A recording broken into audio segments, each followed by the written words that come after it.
I'm Leon Botstein. I'm the president of BARD, and I want to welcome all the students who come from various BARD campuses.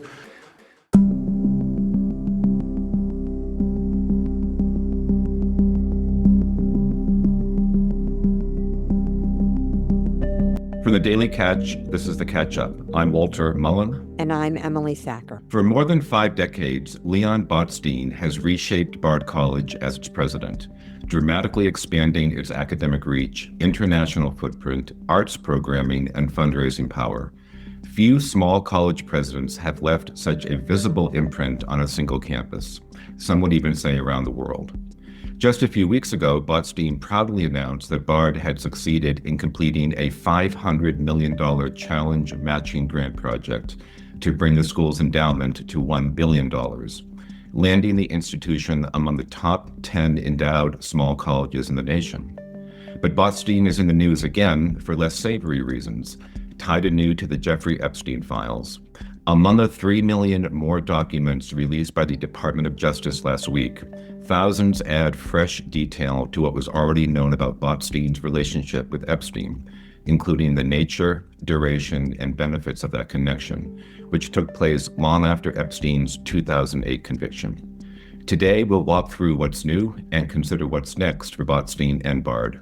It's the week of February 9th. Emily, it's great to be back in the studio with you. You too, Walter. Before we start talking about Botstein and Epstein, let's set the stage for our listeners related to Botstein and Bard. In brief, Emily, what is that backstory? Yes, and before we begin, Walter, in the interest of full disclosure, I want to note that I have been a donor to Bard, specifically to the Tone Orchestra, the Orchestra Now, and to Summerscape. So to answer your question, I think it is irrefutable that Bard would very likely just not be where it is today without Botstein. He is a fundraising powerhouse, Walter. When Botstein, a Harvard graduate, took over the presidency of Bard 51 years ago, he was 28 years old, the youngest American college president in history. Bard had no endowment, no international presence, and Botstein methodically cultivated relationships, including with the legendary financier George Soros and his Open Society Foundation. And as we said, Bard just announced this matching grant success story. On his watch, Bard has added a number of programs. For example, the Tone Graduate Orchestra, the Bard Prison Initiative, which in 2019 was the subject of a 4-part Ken Burns TV documentary special. And it has developed the esteemed Bard Early College program that brings the opportunity to complete 2 years of college study in high school and now operates in 7 cities around the country.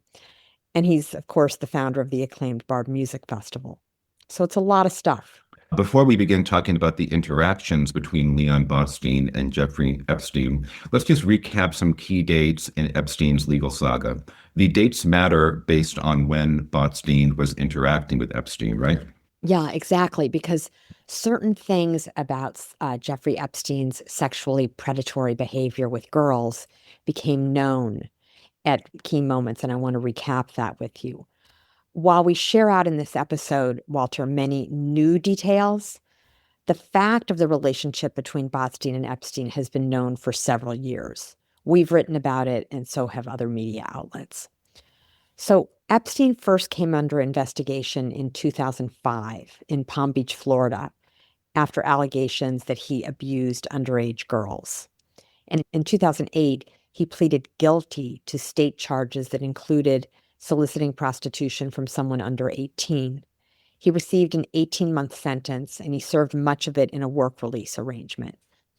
So that matters here, Walter, because Botstein's documented interactions in the new DOJ email trove, including 2012 travel planning and the 2013 Bard visit of Epstein and several girls, and I'll put that in quotes, happened years after that 2008 conviction, at a time when Epstein was still moving freely, cultivating relationships, and presenting himself as a donor and fixer. And then the case reignites in New York. Federal investigators begin a new probe in late 2018. Epstein is arrested on federal sex trafficking charges in July of 2019, and he dies in jail in August 2019. Ghislaine Maxwell is charged in 2020, convicted in 2021, and sentenced in 2022. And these dates are well after Botstein's engagement with Epstein. So now, in the present, the Justice Department, as we've said, has just begun releasing this massive set of investigative records, millions of pages, plus substantial audio and video, and even some photographs, one of which we ran in the paper last week, which is why we're seeing these detailed email chains and itineraries and surface in detail. So yes, the dates matter because they tell us what Epstein's public legal status was at the time, and whether the people interacting with him were doing so before any conviction, after his conviction, or when in the context of the new or the bigger federal case in 2019. Great, that was very helpful. So now we're ready to jump in. Your story focused on several events where Botstein and Epstein interacted. Let's start by talking about Botstein's visit to Epstein's private island. When did this take place, and what was the purported purpose for the visit? So, according, Walter, to the Justice Department files, the planned visit dates to December 2012, about 4 years after Epstein's 2008 conviction. Emails between Epstein's assistants and Leon Botstein's executive assistants show that Botstein was scheduled to travel from St. Thomas to Epstein's private island, which was called Little St. James. In the correspondence, the island is repeatedly referred to as Jeffrey's Island, in quotes. So one December 17th, 2012 email, for example, states that Botstein would be picked up and taken to Jeffrey's Island, and it says, in quotes, all will be taken care of. The emails indicate that Botstein was traveling alongside billionaire private equity investor Leon Black and members of Black's family, and that the trip was coordinated as part of Epstein's broader social and donor network. So through a spokesperson, Botstein has said the purpose of the trip was fundraising, specifically cultivating Epstein as a potential donor to Bard, and that he traveled to St. Thomas for what was described as a brief development trip hosted by the Black family.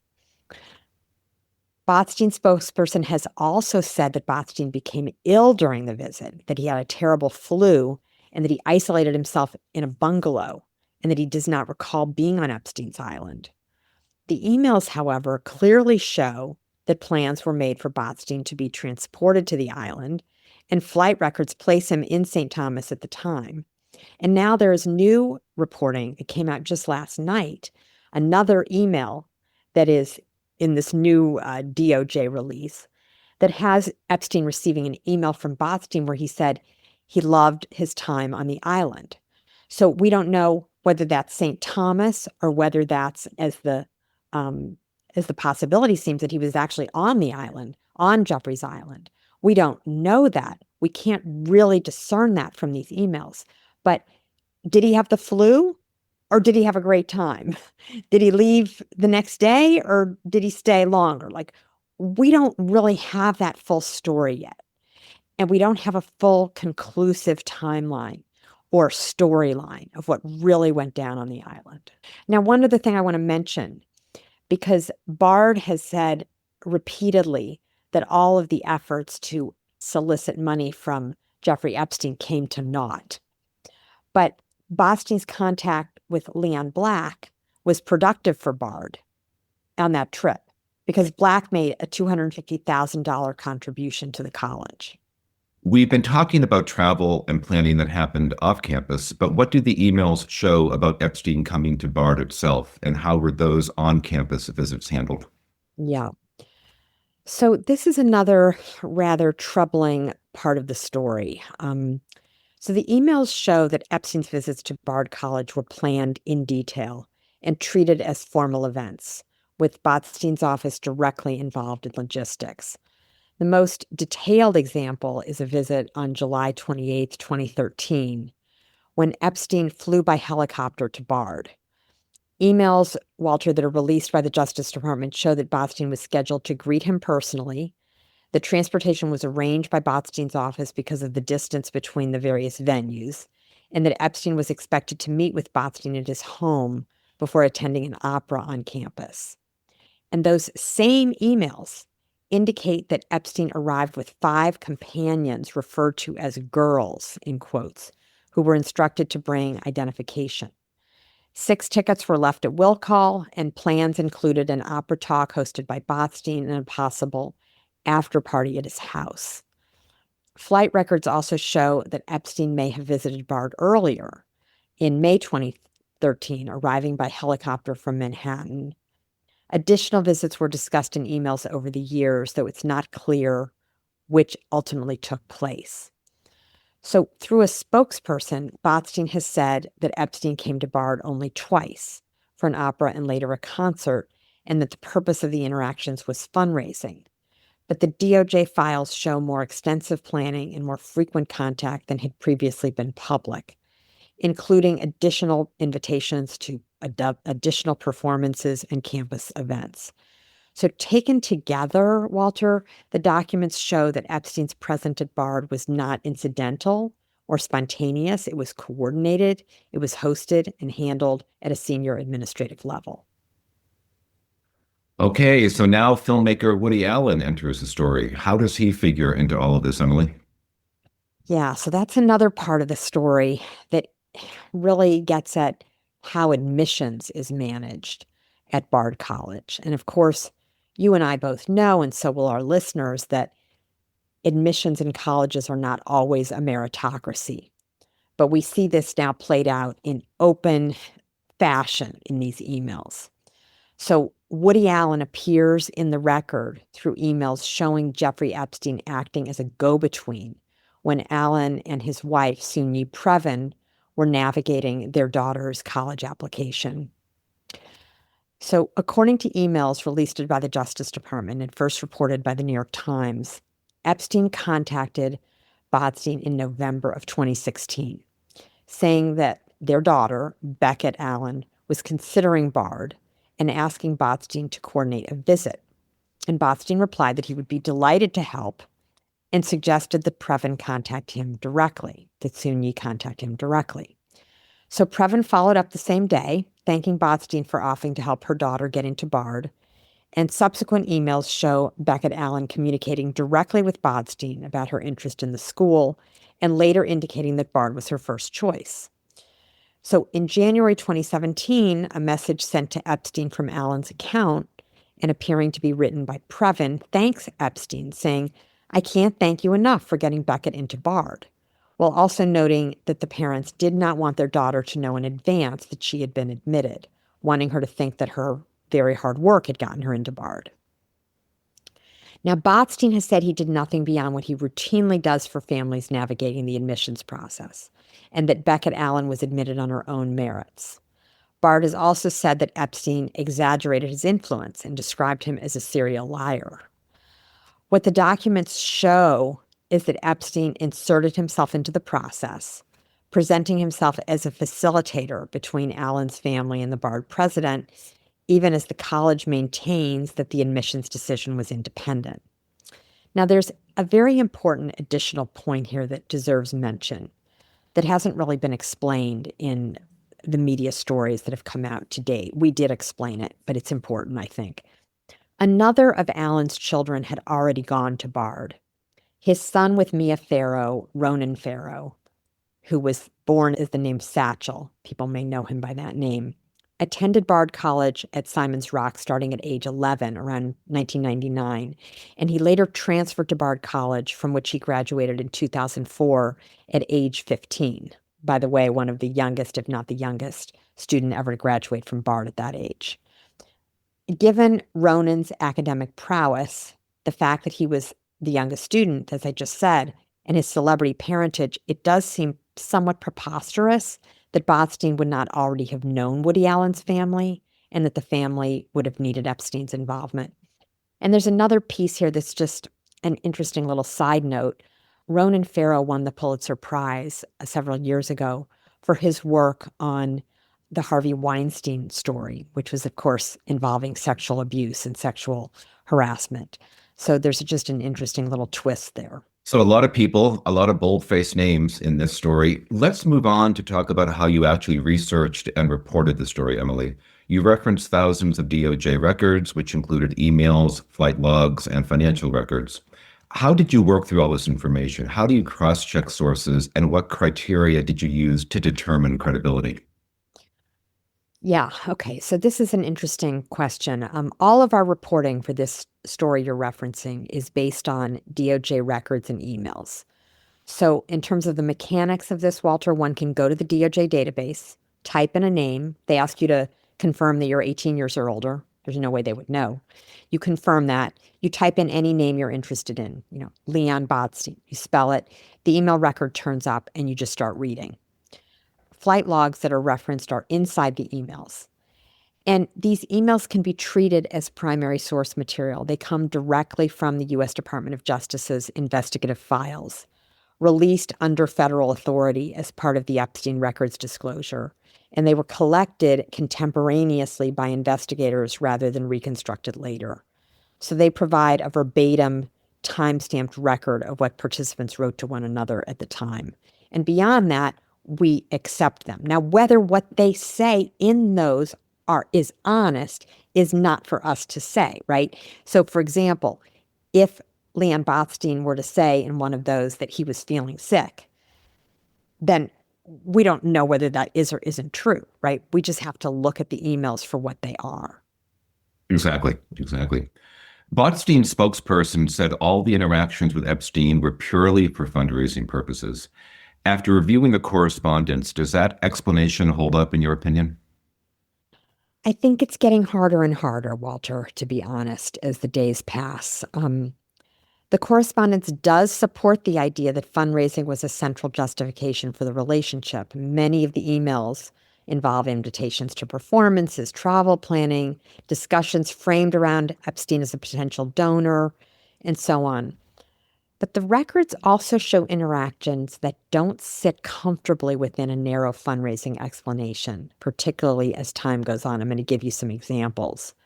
So one is what we can call the watch episode. This is from 2018, which involved some kind of personal financial entanglement between the two men over a $51,000 Patek Philippe timepiece that had no obvious connection to Bard College or fundraising. It appears that Botstein, who's widely known as a devoted watch collector, procured or intended to locate a watch for Epstein. But the emails don't clearly explain why Botstein arranged to repay Epstein for the watch, and the college has not provided a full accounting of how that situation arose or how it was resolved. So that's one. Another odd situation that seems outside the fundraising rubric is that in July 2013, as we've just discussed, Epstein and girls of an unknown age flew by helicopter to visit Bard and attend an after party at the president's home. In addition to visiting Bard College, Epstein was also invited on at least 2 occasions to the Bard High School early college campus in Queens. Now, a spokesperson for Botstein said Epstein never visited the high school. So was this related to fundraising? Maybe. It's not clear. And then, Walter, there's this other weird sort of dynamic, which is there's this personal tone in some of the correspondence, including a 2016 email in which Epstein, writing directly to Botstein, says, "I miss you." And Botstein replies directly and warmly, which suggests a level of familiarity that goes beyond a strictly transactional donor relationship. And now, Walter, just in the last 24 hours, we learn of a really troubling email sent to Epstein by Botstein after new allegations were being investigated by federal authorities, in which Botstein expresses empathy and concern for Epstein. He says, "Given the support you have shown and the help given, despite vociferous objections, I want you to know that I hope you are holding up as well as can be expected, Leon." A personal note from Botstein to Epstein. So it's a thicket. It's a little hard to know and to Exactly. take. And that last email was reported in the New York Times overnight, is that correct? Yes, that's correct. So from your reporting, Emily, does Bard College appear to have proper oversight around fundraising ethics and donor vetting? Yeah, it's a really great question. What the records don't really show, Walter, is clear institutional guardrails, such as documented donor vetting decisions, ethics reviews, or formal limits that might have constrained or reassessed the relationship after Epstein's 2008 Florida conviction. So, for example, after that conviction, there might have been some guardrails placed around Botstein's considerable work in fundraising to say, steer clear of this guy, right? Don't do that. So while fundraising may explain why the relationship began, the emails suggested evolved in ways that were less clearly governed, leaving open questions about how donor relationships were monitored and whether ethical red lines were reconsidered. But I want to just add a little note to this. Many of our listeners will know we, of course, are a nonprofit and we raise money. And we don't go to the trouble of vetting all the people of whom we seek money, right? We know they have reputations in the community. We leave it to people to do the good work of supporting the Daily Catch. I don't think it's standard procedure for boards to vet the operation actions of staff. And in a sense, Botstein was operating here as a staff member for Bard College, as a fundraiser in that role. So it's a very complicated question, what kind of guardrails a university or a college should have around their university president or their fundraising team. Why do you think it's important for the public and the Bard community to know about these interactions now, years after Epstein's death? Well, yeah, that's another complicated one. It matters now because these documents change what we know, not just when we know it. Until the Justice Department released the Epstein files, Walter, much of this interaction was either unknown or had been described to media in broad terms. So the emails, the itineraries, they add specifics, timelines, and contemporaneous language that weren't previously available. For the Bard community in particular, the timing matters because the interactions occurred after Epstein's 2008 conviction, at a moment when institutions across higher education were grappling with how to handle donors with deeply troubling histories. And seeing the actual records allow students and faculty and alumni and trustees to assess how those decisions were made and whether safeguards or oversight were adequate. But I think there's other things too going on here. Bard is an institution of higher learning, and there are young people on the campus. And it is now clear that Botstein, the president, invited a predator onto the campus and possibly invited that predator onto a high school campus, right? That just is something as a matter of good judgment that the listeners of this podcast and the students who attend Bard College and the prospective students who attend Bard College would, I think, want to know and adjudicate for themselves whether they think that matters, right? And I'd say more broadly, this is a story now about trust, right? What has Leon Botstein told us and when has he told us? And do we even now know the extent and the full story and the accurate story of what has gone down with Jeffrey Epstein? We want to be able to trust our university leaders. Can we trust right now? So more broadly, I think the release underscores why public access to primary documents matters. These records don't assign guilt or intent, but they provide a factual baseline that allows the public to evaluate institutional judgment, accountability, transparency, based on evidence rather than memory, Walter, or reputation. And I'll add, as an editor, the Epstein files are a huge international story, and we owe our readers clear reporting on any connections that any of our leaders in our community may have had to Jeffrey Epstein, right? So theoretically, I should type in the name of every single leader in our community and see whether they've had connections as well. But a university president is a very special category of trust. We place a certain amount of expectation in that individual. And of note, there is nothing in these files that suggests any wrongdoing sexually by Botstein. Readers deserve to know that as well. We know that Epstein cultivated relationships across academia and philanthropy. How does the Bard-Epstein connection compare to what other universities have disclosed or experienced about Jeffrey Epstein?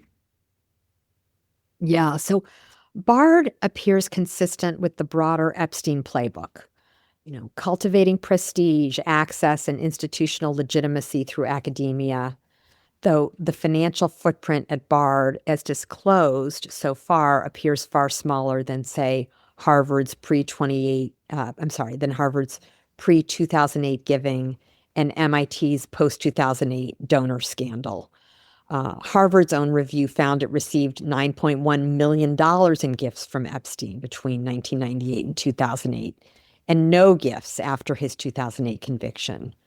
MIT's fact-finding confirmed that Epstein's donations and engagement continued after 2008, including multiple donations from 2013 to 2017 to its media lab and efforts to manage his status internally.